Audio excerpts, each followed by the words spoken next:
Does my smile confuse you? Or remind you you're here?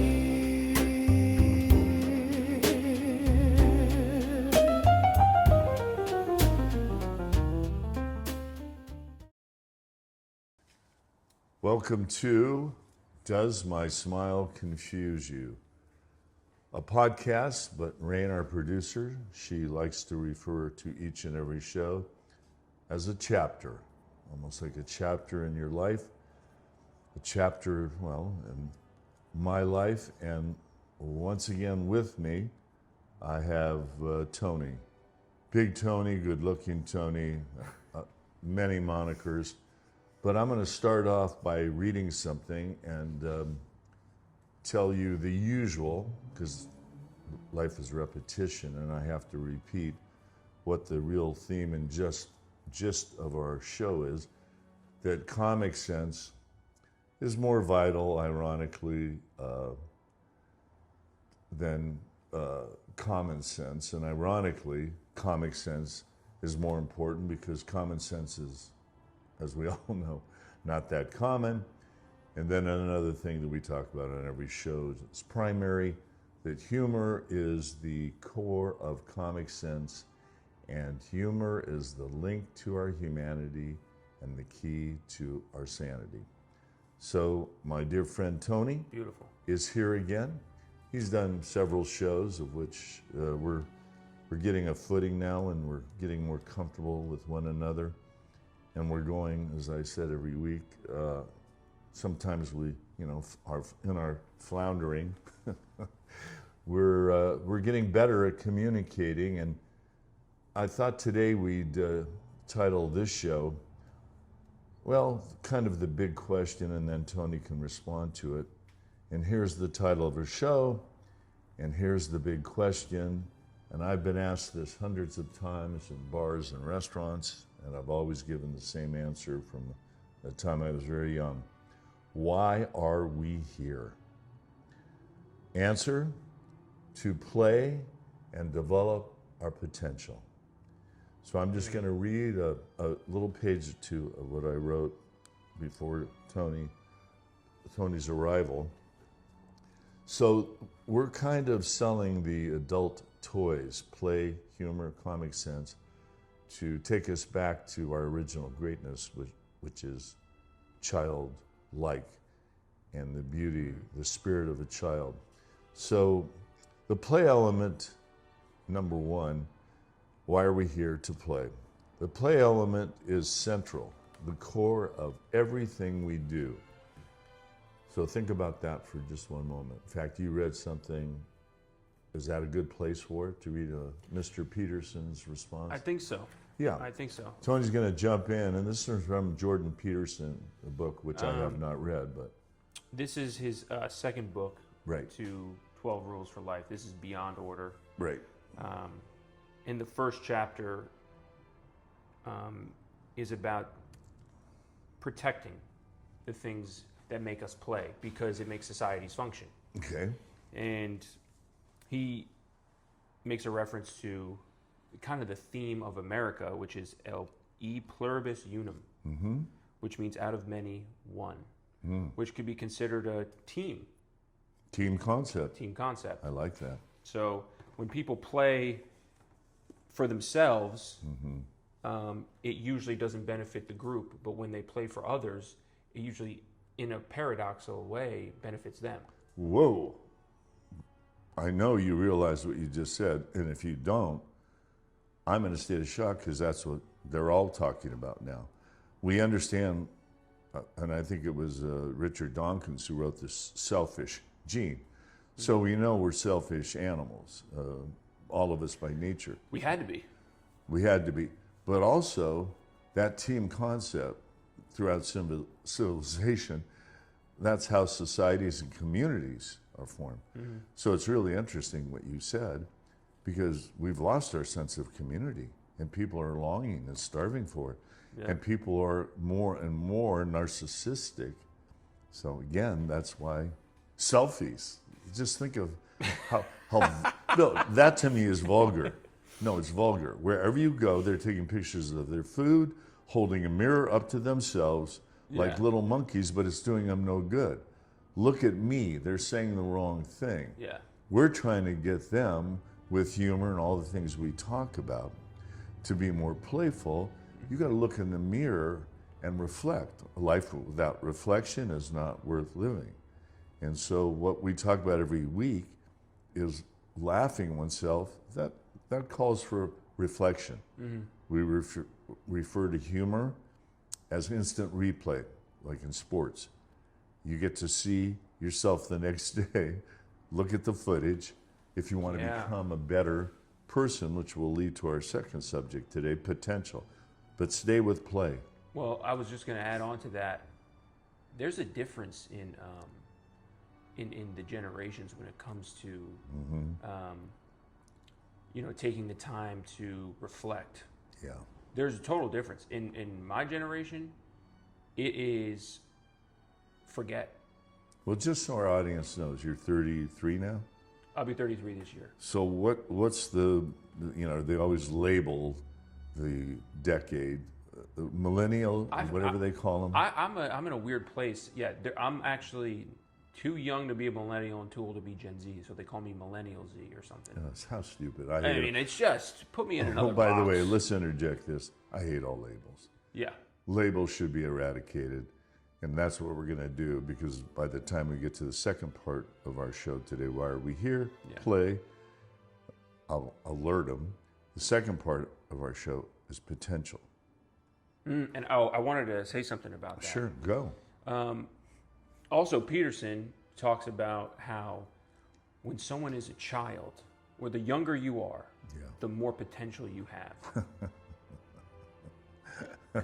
Well, you know why I'm laughing. Yeah, I know why you're laughing, because you immediately get it. Well, let's tell the people right now. I'll spoil the rest of the two notes I made.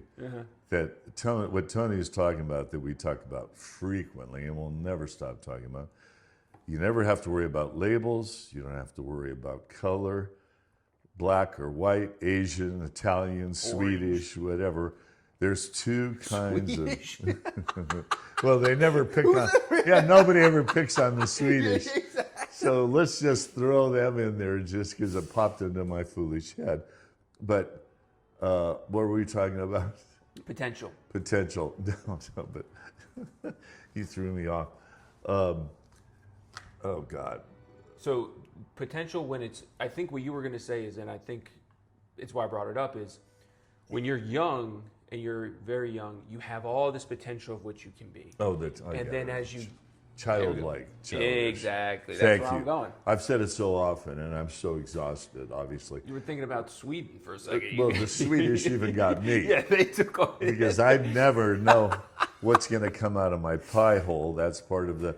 and we'll talk about surprise. All day long, all my life, I surprised myself. But some people don't like surprises. But that's part of the child.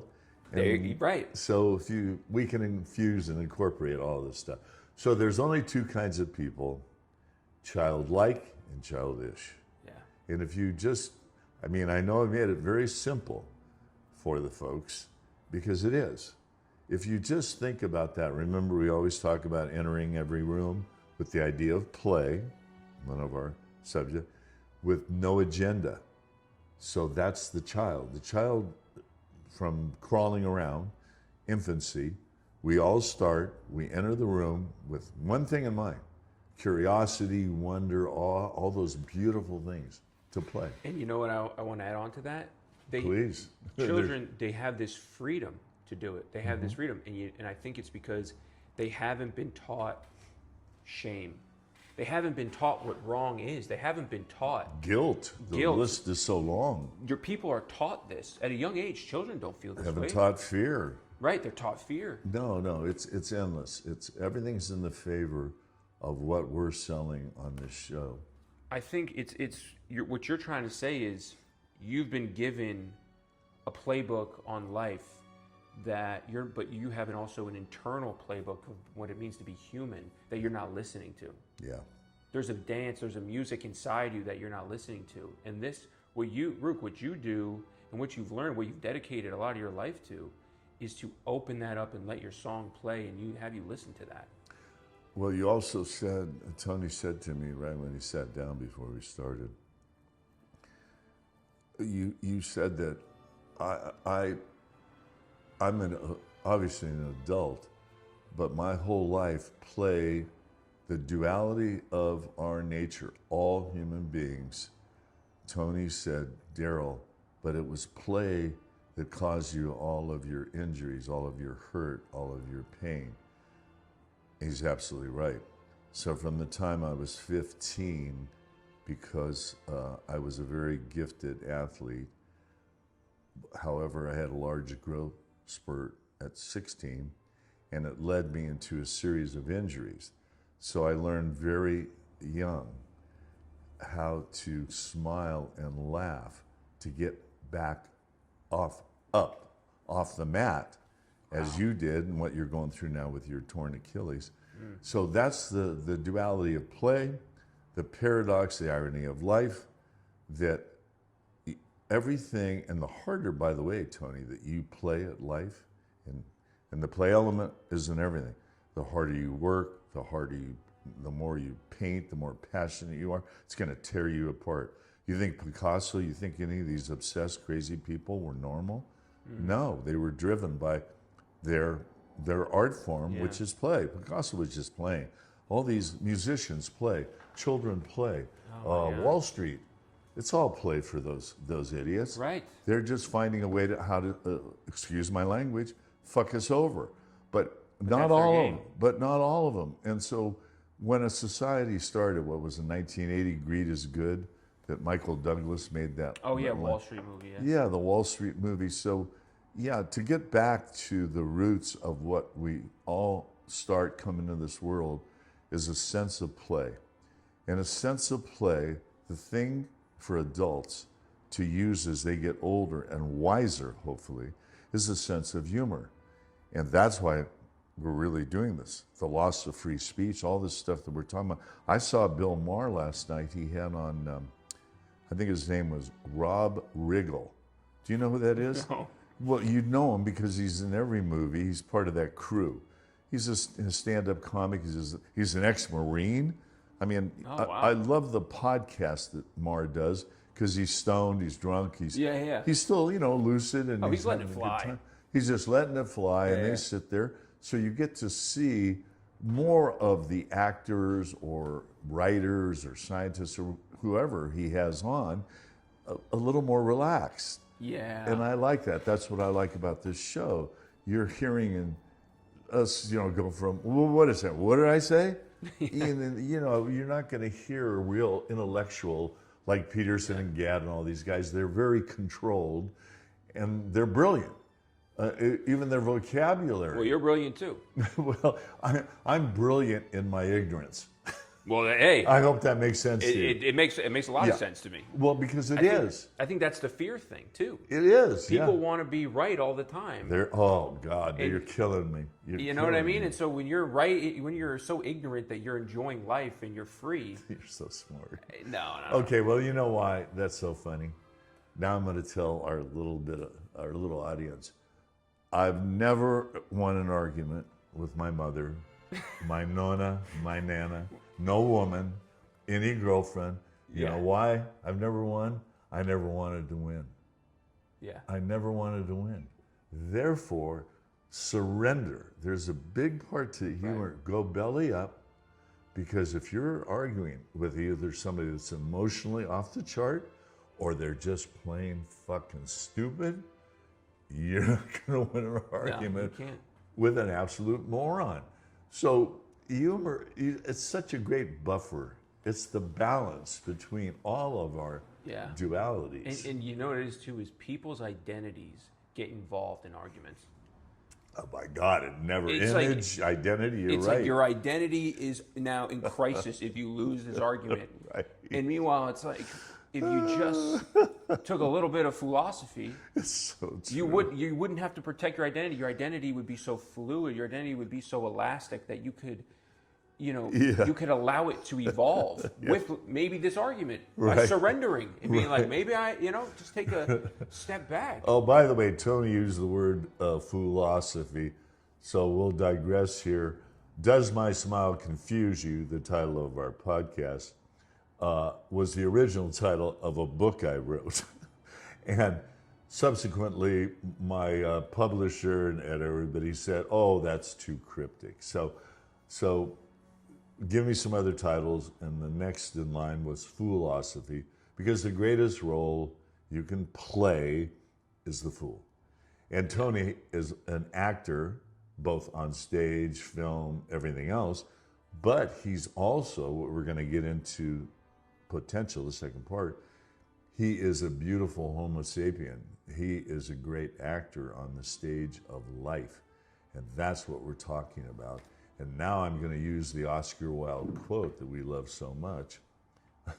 Okay. The world is a play.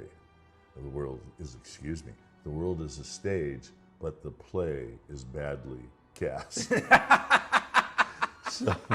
So what we have are a bunch of shitty fucking actors. I mean, even some of the actors are shitty fucking actors that are actors. Meet an actor in real life, it's a shitty guy. It's not a nice person. Right. You know what I mean? Actors are, man, they are a lot. I tried to keep myself as an artist and not an actor. I think there's a big difference. A huge difference. You know? It's a huge difference. And what I love is, well, you know this from the book Audition, that acting, for actors, humor is the number one tool. I didn't know that. Crucial. Even in the inside the actor's studio, they never talked about this. Humor is the number one tool. The guy that wrote the book Audition, which a lot of actors have read, and it's Michael Sherliff? Yeah, look at you. Yeah, everybody. I read it. Well, I rest your case. He says, he said, without humor, we jump off the Golden State Bridge, whatever. He said, and actors are so soap opera, horrible acting. Who wants to watch soap opera? Improv, humor, you bring it to even the most serious of stuff. Look at Shakespeare, and you know a lot about Shakespeare. I mean, also, what I just want to say is, I think what's really great is when you're on set or when you're doing a play or something, it's very dramatic. Yeah. And something goes wrong. Right. You're going to stay angry or mad, or you're going to be in that moment where it's actually is comedy. So if you can't allow the humor to come into life, how can you really be honest and authentic in that life? Well, you just described the same thing as pertains to the human stage. 100%. So everything you just said, and what do we really like? I remember watching various TV shows, whether it was Carol Burnett, Johnny Carson, any of the Tonight shows, they all come out with their written monologues. But the best part was when they got off and they realized they made a faux pas. Even a great comic or a great actor or a great athlete or a great human being, you know how many times I've embarrassed myself in sports and everything, or with girls and relationships? That's why guys, let me tell you something, and girls, but guys, it's all rejection. Life is all rejection. I have been the most rejected human being, but yet, forgive me, very few people had more girlfriends or, let me say, involvement with females than me. Because for that rejection, I used humor. You're not my type. We talked about it, I think, last week. Well, I'm not even my type. So that story you told me today, tell your friend, it happened to be a male friend. Yeah. But because, Tony, tell the story. You lost your father, and Yeah. it's a good story. No, it's interesting, and it was good. So we're out. He's just, and it was a beautiful moment because he just became a father. Yeah. He just became a father, And he did or did not know that you lost your father at a young age? I thought he did know. Okay. So that's why, but apparently he didn't. So this is why I give him a little more grace. But in the moment, he's telling everyone, it's like, I'm going to be a dad, and he's my friend, But he just became in one moment a person that I know he's not, and he said, I'm going to be your father. Right. Now I can be your dad, and I can take care of you. And someone who, father hasn't been around for 20-something years. Yeah. It kind of hit me in like a... You were 8 years old then when your pop passed? 8 10. or 9, 10. Okay. Yeah. So it kind of, in that moment, and nothing happens, I don't really get mad about that stuff. I'm over it. I've accepted it. Yeah. I've done all the work. But in that moment, it was like somebody was like, just like, I don't know, it was just rubbing it in, it felt like, or something. Yeah.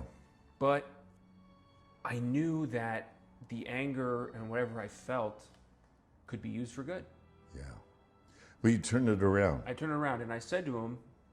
That's the part of the story I love. Yeah, I said to him in that moment when he was kind of boasting about it, he was going to take care of me. He said, I'll be your father, and Yeah. you said... I said, good, because there's a lot of Christmases that you missed out on that I'm going to need presents for. So get your bank account ready. Everyone kind of laughs. And, So the real advantage to have a playful attitude and to use your sense of humor, you never know. People most of the time really don't know what they're talking about, and Yeah. and you don't know where they're coming from. Even a friend, Yes. Was he trying to hurt you, or was he trying to really be? That's why you have to be face to face. Look how many things go awry texting and this and that because you can't see your boyfriend or girlfriend. What are they saying? So it's up to a lot of misinterpretation. 100%. And it's what we always talk about when we do our show on love, that Oscar Wilde said, love is a mutual misunderstanding. So sometimes somebody's trying to convey their love for you, and they put their foot so far in their mouth that, exactly. So you've got the prepared mind. Humor is the prepared mind. Yeah. It's what was the word? Capacious. I love that word. Ooh. Capacious. Yeah. Open mind. Just to keep opening your mind as you evolve. That's what keeps you playful.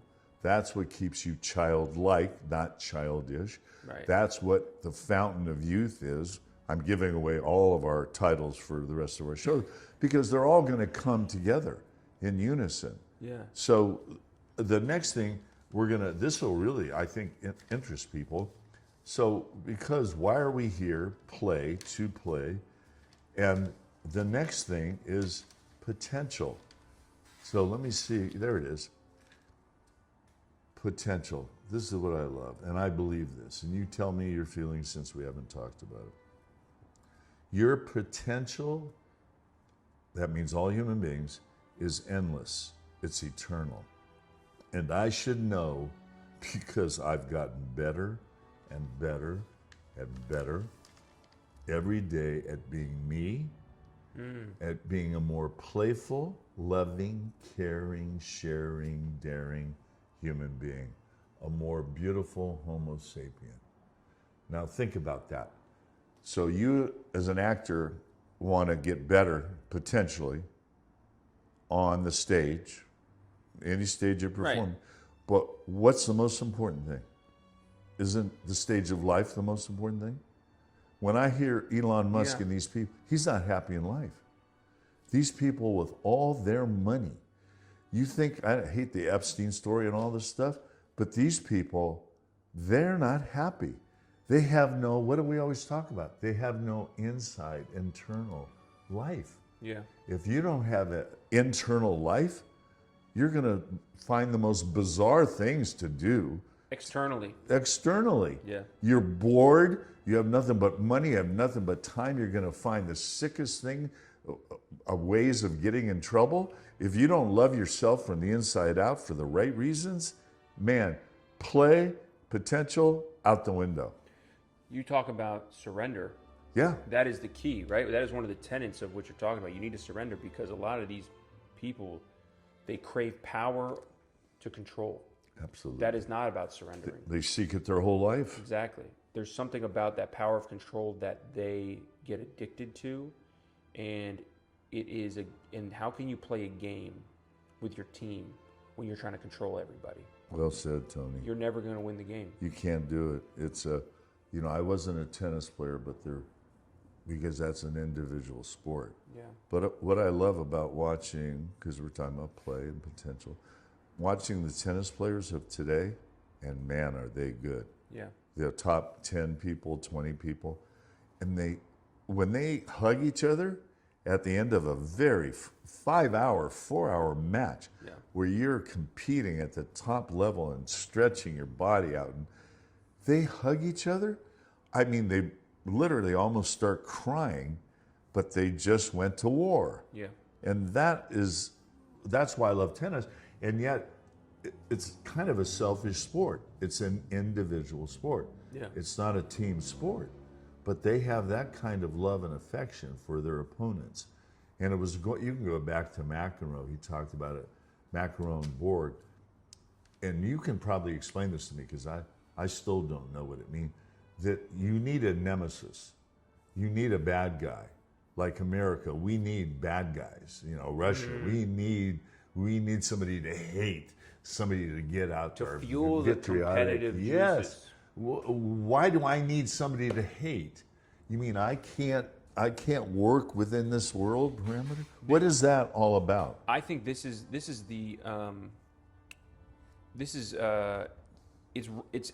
they label it competition, but competition isn't that. It's control. Competition is when you are competing against somebody and you become better. Yeah. You become better from that person. You don't hate that person. You become better from Precisely playing with that person. That I can understand. But I think what's been hijacked here is that the emotion, you're easier to control when you're angrier at something. Oh, boy. Well, that's a little bit too profound. So we got to stop there. That is the absolute truth. Because we always talk about love has nothing to do with control. Exactly. So yes. And now, but you're right. Let's stay with these Epstein and all the power brokers that seek power seats throughout history. The kings and the queens and all these idiots we have that seek power because whatever the reason, they could have the Napoleon complex. They could think their father abused them. Whatever the reasons, they go after power. Mm-hmm. I can't get the girl. And there's a lot of that. Bill Maher talked about it on the Epstein thing. So Bill Gates, nerds run the Zuckerbergs. They're nerds. You think these guys, if they didn't have billions of dollars, Woody Allen, they used to joke about Woody Allen. He'd never get laid. But he became Woody Allen. Right. And he used his neuroses. Yes. Think about it. He used his neuroses to get some of the finest women's, put them in his film, became Woody Allen, and then, of course, a few question marks about, about him. Well, because once again, he's got the power, he's got the thing and this and that, and he was abused or misused or didn't love himself, and all of a sudden maybe he still doesn't love himself. I don't know. We don't know these people. Yeah. We don't know what motivates another human being. But I do know that what you said about competition, the healthy aspects of competition, and that's why every show we're talking about the duality of 100%. Nature. And we have the balance. The thing, humor, comic sense is the balance. That's why it's more important than common sense, because we're all flawed, we're all stupid, we're all embarrassed. At different times, we're all any negative thing you could think of. We're all angry, we're this, we're hurting. Yeah, we're human. We've got to have something to pull ourselves out of it. And laughing is the greatest thing. Let's see if I can find. What's the word, Lila?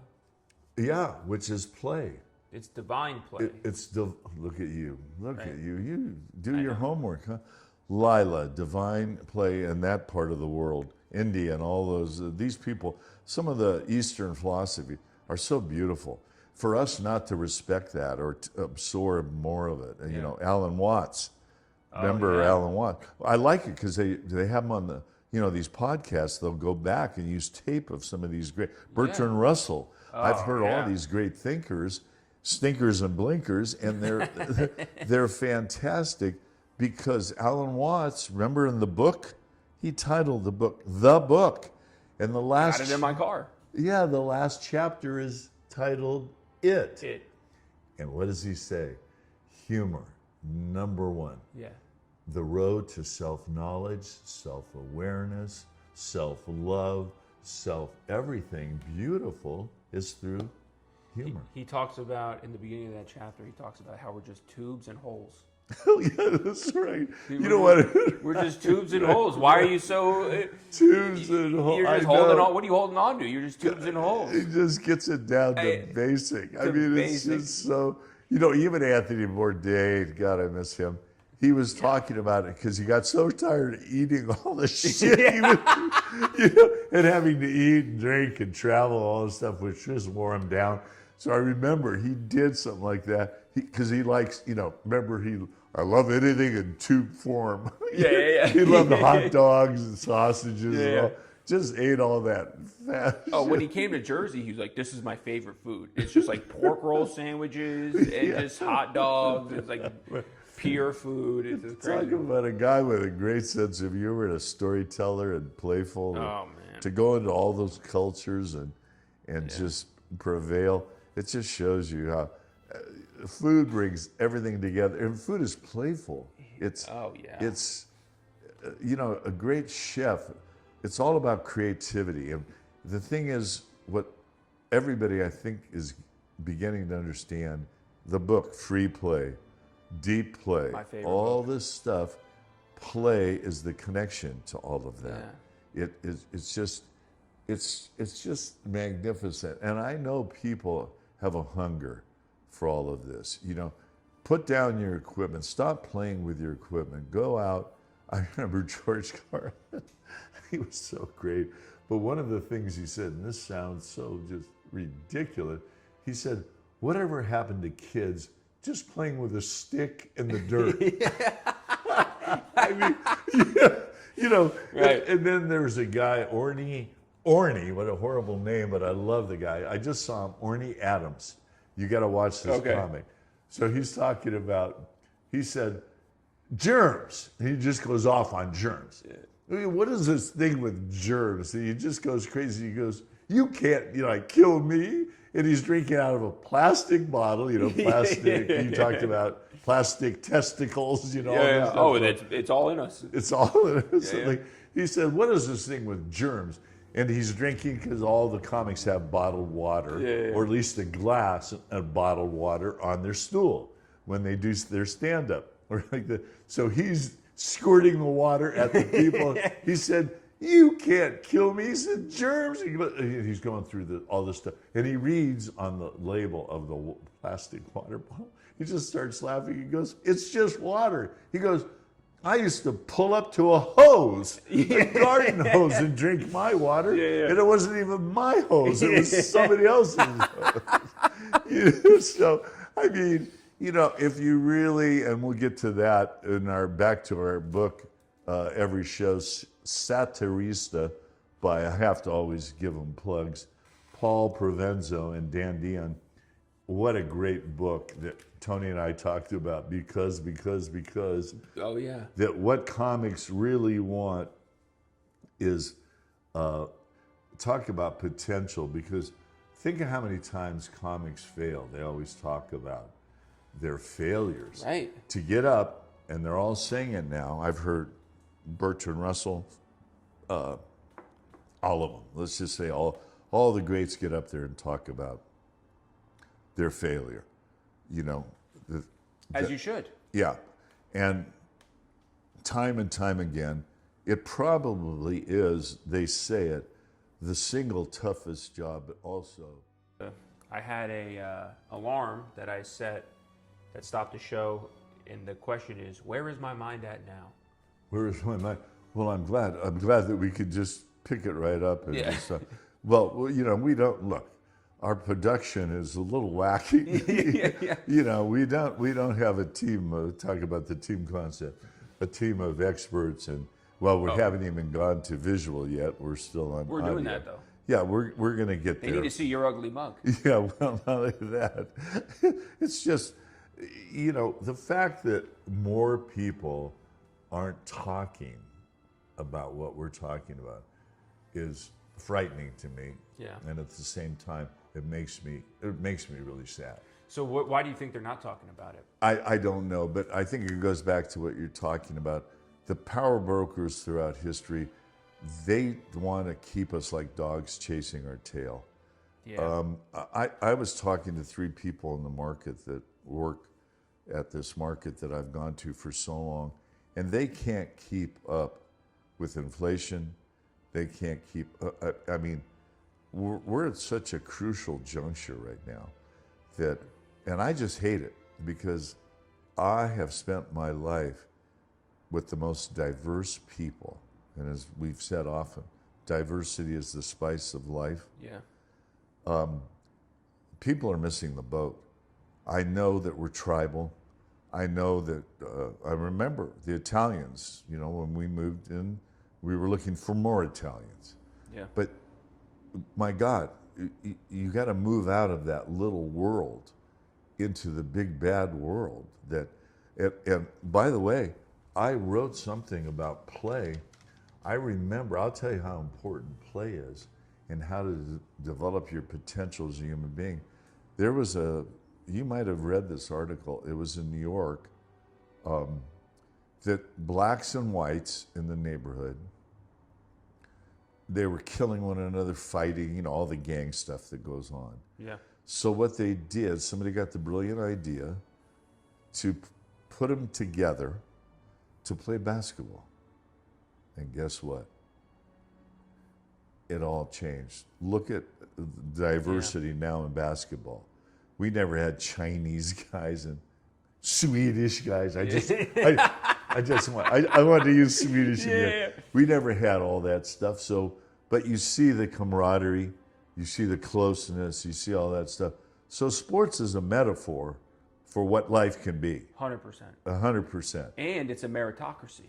Exactly. Which means that the better you do, the more you work on it, the better that things happen for you and your team, the more good things happen to you, the more you're rewarded. Instead of the government that we have now and the power brokers, as you say, which have then have maybe done evil things, controlling things, Yep. and not worked it as a meritocracy. Yeah. They worked it as a tyranny. Well, I want to tell you how stupid. May I tell you how stupid I wouldn't want nothing more. billionaires are and people that run the show? Because these people all have children. Yeah. And this is what I understand about Epstein and all these people. They have their own children. So this bullshit, when I heard this insanity about eating children, barbecued, hot dog, pizza, I just started laughing. And even Rain, my lady and producer, she actually believes it. And I have to draw the line. I just go, look, I don't know how insane. I know we're cannibals. I know what we're capable of. And we're talking about potential and raising the bar, not lowering it. So it's up to, this show is only important to the individual that wants to change, that wants to grow, that wants to evolve. The old adage, you can't change or grow or evolve if you don't want to. I think, Right. What's the word? I heard autodidact. Yeah, autodidact means self-taught. Yes. Well, my God, you could be, it doesn't matter what school, if you don't want to learn something, you're not going to learn it. Doesn't matter if you're Harvard, Stanford, and all that stuff. So what's going on in colleges, everybody knows, GAD, all these, Peterson, it's despicable. Those guys walked away from, being college professors, a lot of them. And the great comics, as we talked about, won't go to various colleges because they can't perform. You taught me one thing about arguments, and you said, Tony, I never lose an argument. And I go, well, you're not that smart, so I What don't an know how asshole, right. What are you talking about? And then you said, because I'm always learning. Yeah. I don't want to win. I want to learn. Exactly. And learning should be fun. And that hunger, the curiosity, to stay in those states of the child. It's the paradox because Yeah, it is. you go, oh, well, if you learn, then maybe people will think you're stupid, or maybe people will think that you're not as, good, or whatever it is that, the shame of the tribe becomes. It's what you said It's too what you about feel. image, your identity Exactly. will be crushed, lost. The identity you If have. I let go of the stronghold, the few Right. things I do know, Exactly. I'm going to show everybody what I know. I mean, do you know how stupid that is? It's so stupid because if you allow yourself to go, I'm not so great, I should learn this, and you take it with you, you win. You win in life. Oh, you're going to make me cry. Well, here we are. In a way, we're showing people how smart we are. You know why we're smart? Because we're talking about preserving what we were all born with. We were born with a sense of play. Wow. We were born with curiosity, hunger, awe, wonder. I'm just saying that doesn't make me smart. I'm just fighting, using my sense of play, sense of humor, comic sense, to preserve what I naturally was given, like you and every other person. Why do I walk into every single room and own the room? Because I have no agenda. Zero agenda. I own that room. Like a great comic owns that stage, I own that room. Because I don't want anything except to play. You have nothing to offer me except what's in your heart, soul, and character. You own yourself. You own yourself, and what's even more attractive and magnetic is you don't want to own anyone else. Everyone else is the opposite. Ownership? I thought slavery was over. Oh, it's not. We're still all slaves. Yeah. Yeah, so who wants to be enslaved? And so We're enslaved by trying our phones. free spirit. Children are free spirits. We have to preserve the childlike spirit. That's what play is for. That's what potential is for. And let's come full circle. Why are we here? The big question, it's very simple. I said it, I think, weeks ago on this show. The universe is at play above us. The universe inside of us, all our little microbes and all those little creatures and things we still putting new names on. You got a neuron and an amoeba and a zeba and a hooba. Really? Wow, that sounds exciting. I got every virus inside me. I got cancer inside me. I got everything inside of me. I like the theory of the reasons why humans are here is because God created like all this beauty and he had no one to see it, so he created human beings who could like. We're here for his entertainment. Well, we're here to just admire the landscapes. Yeah. You know what I mean? Like that's what we're here for. Yeah. Well, I've used it before, but God, the quote, I apologize, I don't know who it belongs to, but God made laughter good and healthy and then gave us nothing to laugh at but one another.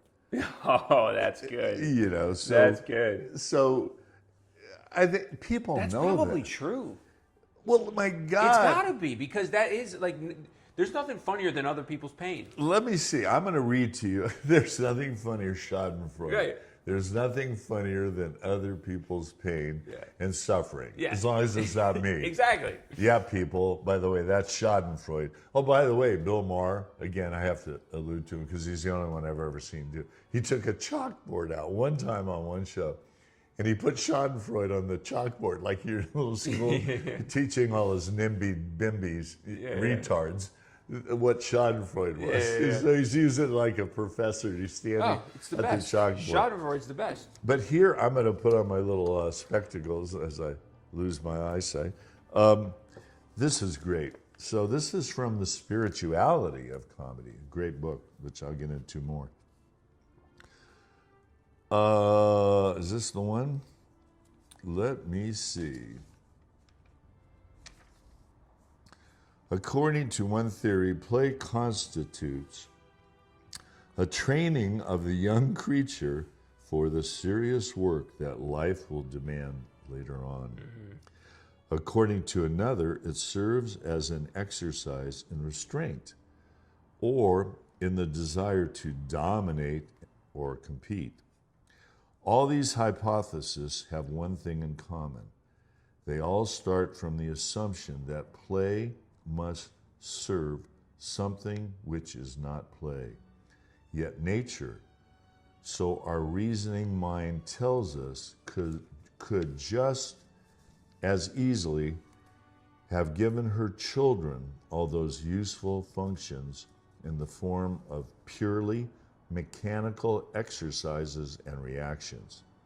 But no, she gave us play with its tension, its mirth, and its fun. Now, how beautiful is that? What an interesting 3 words: tension, mirth, and fun. Yeah. So to break the tension, to go through all this stuff, and this is what I wanted to talk to you. So this is because we're talking about creating a culture of people, and the ultimate word for me that all these roads lead to is wisdom. Wisdom is something I don't think, I heard Thomas Sowell, I believe I mentioned him to you. What a great man he is. He's got to be 90 now. But Charlie Kirk referred to Thomas Sowell all the time. He said, if you're reading, he listed a litany of 8 other economists or whatever they are. He said, oh, well, those are all bogus. Some college kid said, oh, I read this, that, and the, Charlie asked him, he said, have you read Thomas Sowell? He said, no. He said, well, then you don't know what you're talking about. Yeah. I mean, he was like that. Yeah. You know, because the few times I saw him or interviewed, it was after his death. I didn't know who he was. He was trying to lift people. You and I were talking about, we're here to lift our fellow man. What am I doing here? He's having conversations with people that actually dislike him for what for trying to for saying things that maybe aren't so great all the time, but his message at the end of the day was, I kind of think what you said at the beginning. He's like, what is the American culture? Because it can't be this anger and hatred and just disgust and not having a dialogue with people you disagree with. That's not okay. No. You got to have a dialogue with people you disagree with and do it in a way where we find common ground. My best friends were nemesis that I went nose to nose, that wanted to punch me in the nose. And I later found out in competition and everything else, they didn't know how to communicate. They wanted to be my friend. So we were talking about athletes and all that stuff. Somebody that beats you in a sport, you want to beat them so badly. The number 1 and 2 players keep playing 3, 4, one another over and over. You want to beat them so badly. But through all of that, you earn a respect. Yeah. I remember, oh my God, you can go back to the Civil War. This is how sad. The Civil War, when I heard this story, I believe it was some general in the North and the South. They were fighting, killing, and mutilating, and all. In those days, it was hand-to-hand, face-to-face, all that stuff. Well, one of the general's wife was having, think of how sad and sick this is, was having a baby. So the two sides somehow got the message. This general was really respected by both sides, despite whatever side he was on. But his wife was having a child. So the two sides decided to stop warring for that day. Yeah. What insanity. Over the birth of life. Yeah. Meanwhile, next day, Yeah. they're taking everyone's life. Bring your son forward so I could kill him now he's a little older. Yeah. How insane are we? Anyhow. Very insane. But I digress. No, but you're right. I mean, this just goes to show you we're still the same animal I know. thing that does that. So we're only doing this. Maybe there's a slim ray of hope. We'll try and be that. But here, in a remarkable book, Finite and Infinite Games. So this is about play. I just read this and I didn't know. Finite gaming has the specific and definable goal, and one plays the game in order to achieve in the telic mode. Now, telic mode, infinite gaming is a playing for the sake of playing, the paratelic mode. Okay, so the paratelic mode is the one that's not serious. You're not playing with a goal. Telic is playing with a goal, and boy, if I don't make that, I'm a terrible, I failed, I this and that. Got it. But paratelic mode is you're playing for the, what have I always said, for the love of the game. Yeah. You leave it all on the field, you play for the love of the game. That way to go embrace your opponent, it's a lot easier. But if you have that, I'm not saying it can't motivate you. It's motivated a lot of people. They want to win so badly, they drive themselves crazy. More power to you. Yeah. I remember when people, even what we're talking about, they say, Ruko, wow, you're like really obsessed. And I go, well, yeah, weren't all the greatest people that ever lived totally obsessed? Of course they were. Yeah. But how do you lose that? My mom, dad, brother, perfectionist. I too fell into that trap. I could do things with the baseball. Ohtani, you think Ohtani's good? Remember we talked about it? My batting average was 796, and I was ambidextrous. He's not even ambidextrous. And I played every position, and I was the best pitcher. And I pitched more no-hitters than you could, and there's something stupid like, you know, for every no-hitter you get a Kentucky Fried Dinner, you know, something like that. but That was the prize? That's what they thought? Yeah, was you the can make best yourself thing? ill, but I do love the Colonel, so yeah. But so it doesn't matter. So I had to learn to let go, and my injuries, what you said earlier, drove me to the hurt and the sadness and the rehab and all the shit I went through. I'm no different than somebody that's in AA, a drug addict or this and that. We're all hurting. I mean, you could have a bad business deal. Yeah. You're coming back from a horrible business deal where you lost everything. How are you going to bring yourself back? How are you going to get back to the field of play? Which means to put yourself out there and take more risk. Yeah. We all know this. We all know this. This is nothing new. So we have this divine sense of humor. Well, I think when you're growing up and you go to school, you're taught to go away from that. Precisely. Everything is taught against that. Churches.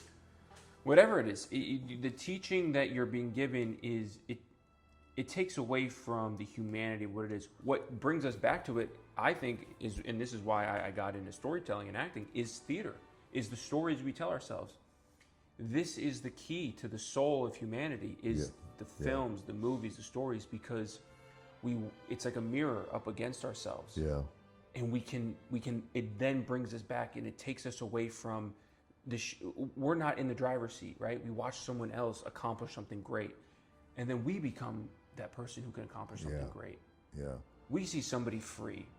We start to think maybe we So can well do that. said, Tony. Life is art, art is life. 100%. So we're telling people potential, play. With all, and then boy, the physical and emotional stuff that I've been through and what I'm going through, you would never hear it in my voice now. It's just, I'm in so much pain right now, but I've always said it. I do my best work in pain and suffering, because I'm always trying to get myself out of it. Yeah. You can only take so many pharmaceuticals, so many different kinds of drugs to get out of it. Sure, heroin, great. Numb myself, no. I had one of my titles in my book, I Like My Pain Straight. Because when my pain came very early on, 15, 16, 17, it was serious. I didn't do any drugs. A lot of my friends, they broke up with a girl. So what did they do? 20, 21. They go out and, well, fucking bitches. And they went out and screwed as many girls as they could because they were all great looking and athletic and all this stuff. And I said, oh, that's healthy. Yeah. No reflection, no this, no that. So I went inside. I just went inside. It was just, doesn't make me Instinctual brilliant. for you. It was instinctual. Yeah. Nothing brilliant about it. I was hurting, and I knew what we talked about on one of the other shows. I knew very young I was my own worst enemy. Nobody else ripped me apart. I did. Can you imagine if you learned that one lesson? You think Donald Trump, Bill Gates, all these people, I hope they know they're all their own worst enemies. They always have been. Yeah. We're all underdogs. We talked about that. Yeah. We're all underdogs. Oprah, name anybody. They're underdogs. What they became and what they're still becoming. I mean, look at it. Let's just stay with Oprah for a second. Oprah, lose weight, gain weight. Lose weight, gain weight. Abused, raped, whatever all the stories are. I don't know. I don't watch Oprah. God bless her. Many happy miles, as we said in the car business. But that was always one of my favorite. I feel like that's like a kick in the butt. When you say Oh, it that. is. Yeah, it's like, yeah, you we shake got their you. hand, Yeah. you deliver the car. Yeah. You never want to see them again. yeah, many happy miles. Get out of here. Many happy miles. Because all they're going to do is come back and complain. Right. Right. So, you know. Many. And we had another expression. I love some of the dialogue in the car business. Tail lights over the curb. So once you kick them, once the tail lights hit, goodbye. Yeah. Yeah. Bon voyage. Yeah. On to the next one. Yeah. And then when they come back, you go hide in one of the rooms and somebody tell them I'm at lunch. Yeah. See the service department. Yeah, exactly. Yeah. So, humor and play, it's everywhere, man. I mean, it's just so much fun. Right. And people, you can enjoy your lives. You can go out there. You can change. I don't care if you're 50. I don't care if you're 20. Don't buy into the labels. You're not a millennium. Yeah. You may be an idiot now, but you have a chance. You're talking. You're listening to the biggest idiot that ever lived. I'm going to tell you one story, how stupid. I think I told. Oh, this is a great story. I got to re-up. And I'm 16 because I'm the star athlete. So we're playing our competitive school. And I had just dislocated and separated my shoulder. Oh. I'd already torn my ACL and meniscus in my left knee. You got no wheels. No, I tore up the other leg 6 months apart. But right for now, I had a dislocated shoulder and a torn ACL. So it was like 3 months, and the headlines were, Ruocco may play. Ruocco could play. Fuck Ruocco. Because they need you to play. Yeah, it doesn't matter. This is how stupid we were in those days. I didn't even have a sling. They taped with duct tape. Get ready. Duct tape my left arm to my body. You played with I played a basketball game. I made it to the third quarter. Now the stands are full. This is talking about embarrassment. And my mom and dad are there. And my mom was off the chart. We'll get to her in some of the future shows. Emotional wreck. Just lived in fear and guilt and worry that something would happen to her precious child. Yeah. And I never let her down. I always ripped myself apart. So when I came home, Mom could always say, I told you so. So my mom was also, I told you so. Okay. So here I am playing this big game, one arm. In the third quarter, my shoulder comes out. And if you don't want to have a dislocated, separated shoulder, it's extremely painful. And it was like a hole because the arm falls down. And you think you can move it because you feel the twinge, but you can't. It's amazing. It's so freaky. Because there's no socket. There's no socket. No, nothing. You can't lift it. You can't move it. Now my mom, with 3,000 people, comes running onto the court, screaming, "Oh, my boy!" so as the ambulance comes. No. Oh yeah, she rode. Were you on the ground? Were you like seething in pain? No, I was just leaning over. I was in so much pain I couldn't think. But the pain was nothing compared to my mom running onto the court. Right. So my embarrassment overcame my pain in my shoulder. Oh my She God. rides with me in the ambulance. Yeah. Now here I am, and I'm in this thing. I'll never forget it. And my mom is asking all the the guys, what are their names in the ambulance? They have all their little titles. Oh, yeah. Yeah, whatever it is. EMO. The guys are taking my blood pressure. They're doing this. They're doing that. Yeah. And my mom is sitting there and talking about me, and she's crying. And I'm looking at these guys. They're looking at me, and we're a bunch of guys. Yeah. And I'm sitting there trying to be the big athlete, the proud guy, and Can't walk, separated Yes, shoulder, right, no right. right arm. So I'm sitting back there. Mom's just doing a whole thing. Well, he's such a thing, and he was such a thing, and I told him not to. And I'm having to listen. I swear to She was God, pitting you against the EMTs. it's the greatest comedy. Life is. You got two ways to look at life. She's trying to prove you wrong. Always. What are moms for?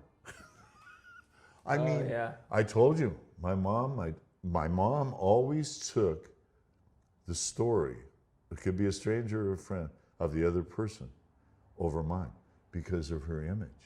She knew that I loved her. She loved me. No problem. Daryl, why don't you listen to Susan? Listen to Billy. I think Billy is, well, Mom, what about my side of the story? That's why The Godfather, you never go against the family. You never take sides with anybody outside the family. My mom took sides with everybody. my mom took everybody. I could pick a street person off the street, bring him in. He goes, yeah, ask him for The greatest comedy. the greatest. I lived it. The greatest comedy. It's unbelievable. Why don't you listen to my story? Oh, Daryl. That's just Daryl. Yeah. No, my dad, Mom, they just waved me off. I'd go into the bank with my dad, and I'd make somebody laugh. The tellers are all stiffs. I'd say whatever the hell I'd say, and Dad goes, well, he's no son of mine. I mean, oh yeah, Dad disowned me time and time again. He ended up loving me. My father lived to be 100, took 102. I remember. He lived to be 102.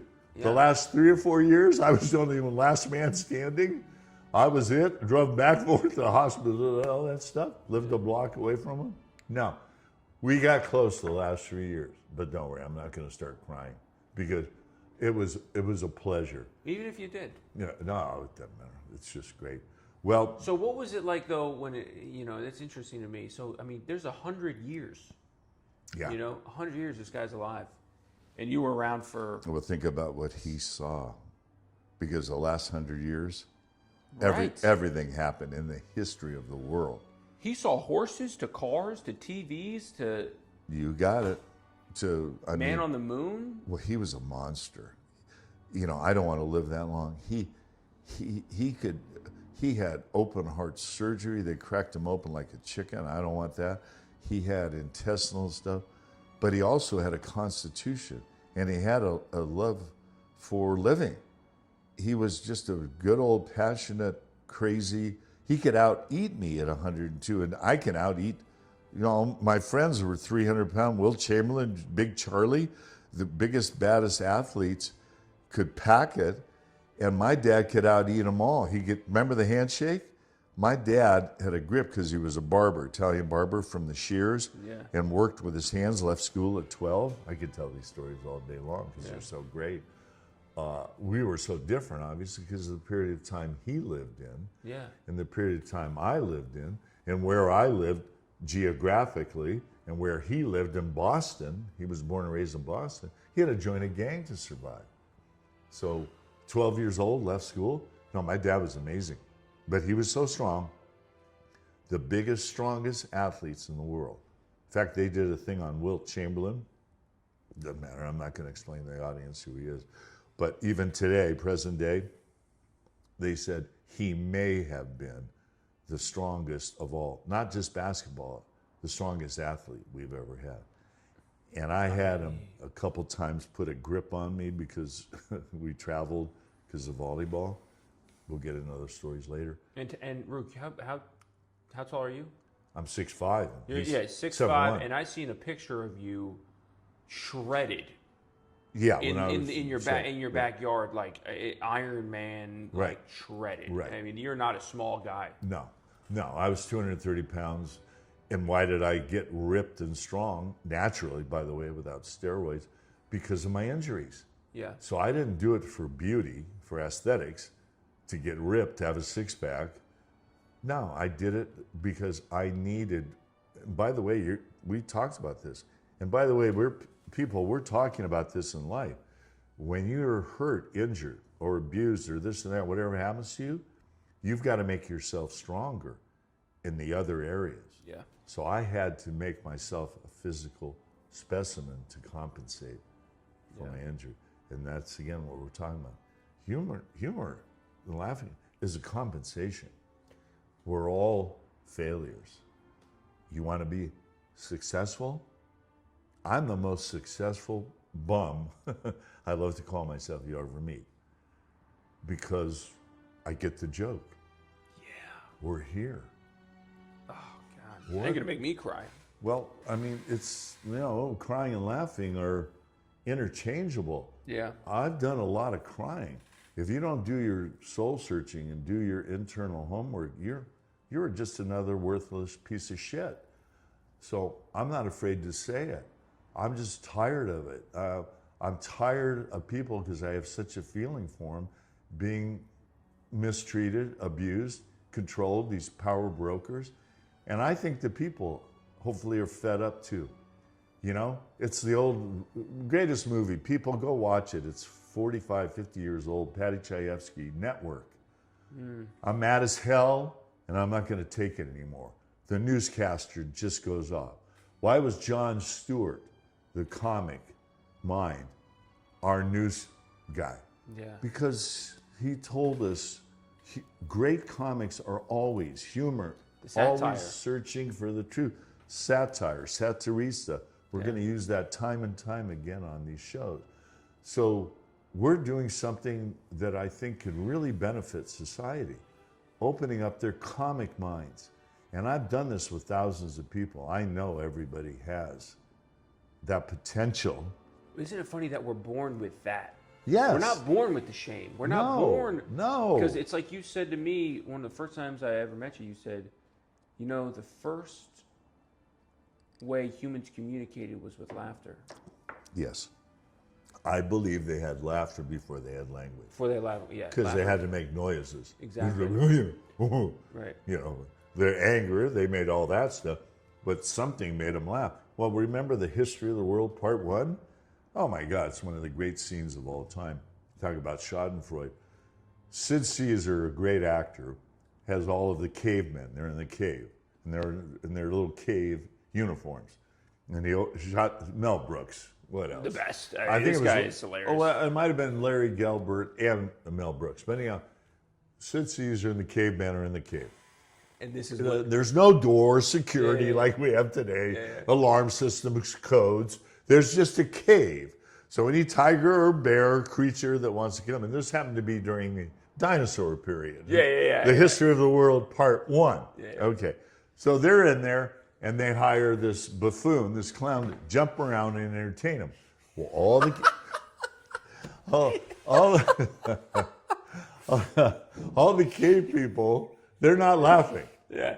Solemn. They're just, nobody's smiling. Nobody's in it. Okay? So finally, the fool that's trying to entertain them, jumping around, trying to be funny, a Tyrannosaurus Rex sticks his giant head in, picks up the buffoon and swallows him whole. Yeah. Everybody erupts with laughter. That is Schadenfreude. Yeah. That is human nature. That is us.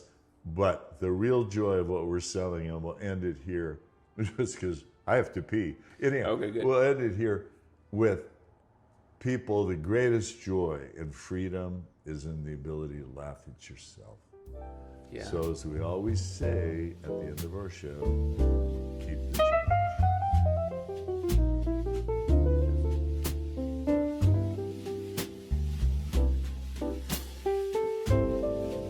I don't laugh because life is easy. I laugh because I see The mind can sell you stories, then charge you rent to be free.